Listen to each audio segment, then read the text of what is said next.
This video is brought to you by John Robson Guitar Tuition. If you enjoy the content, please consider supporting the channel by enrolling on a course, purchasing some guitar lessons or a t-shirt, or you can join my Patreon.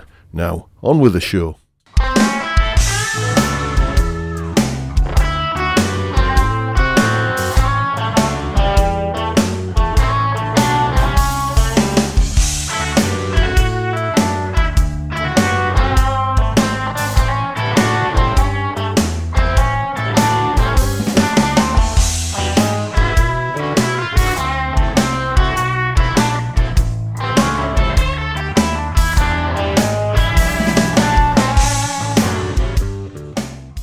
Hello chaps, welcome once again to John Robson Guitar Tuition.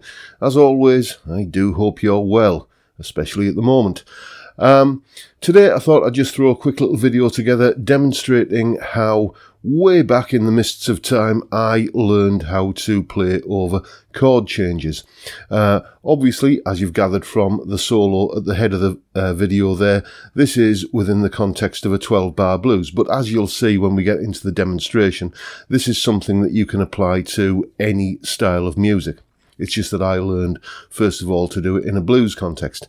That solo that you heard there at the top of the video is tabbed out and up on my Patreon page for my Patreon supporters. Thanks, guys. You know who you are. And the other mammoth solo that I did on Sunday morning, which I said I'm going to tab out and get up on Patreon, that should be up by the end of the week, so keep your eyes peeled for that one. Anyway, playing over chord changes in a blues. Here's an explanation of what's going on. Everything is played in this example, or in this lesson, by the way, over this chord sequence here, the standard 12-bar blues in the key of A in this instance. And here is how I navigate playing over the chord changes using very little, if any, theory at all. Take a look. Okay, so we're going to do a blues in the key of A. So naturally, the first port of call when we're looking for a basic scale to use over the top of that is going to be the A minor pentatonic.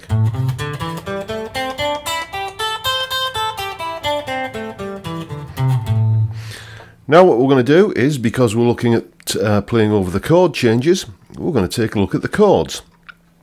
So there is an A7 chord. And on screen you can see it in the context of the A minor pentatonic.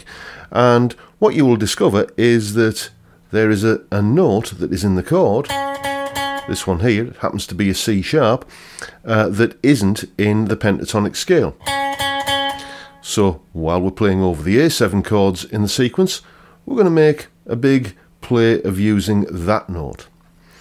Let's have a look at the next chord that we're going to be including, which is the D7 chord. And once again on screen you can see that in the context of where the notes in that chord are in the A minor pentatonic scale, in and around it. And once again you can see that there is a note in the chord that isn't also in the scale. So when we're playing over the D7 chords, we're going to make a big point of including that note.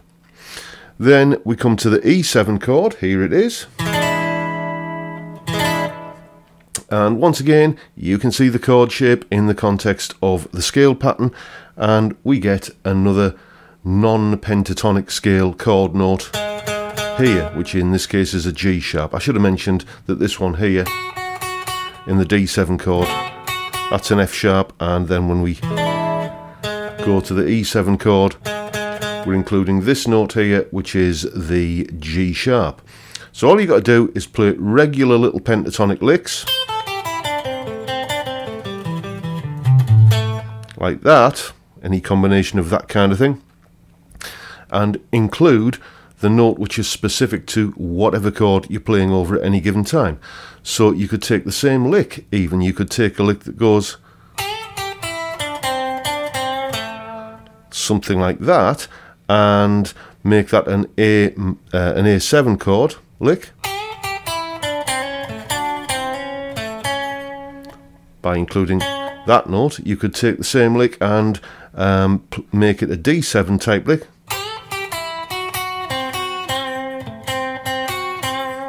like that, and take the same lick or the same basic idea and make it specific to the E7 chord. And suddenly you've got licks which will sound more tailor-made to the actual chords that you're playing over. Take another look at the solo and you will see where I'm including those notes on the diagrams on screen.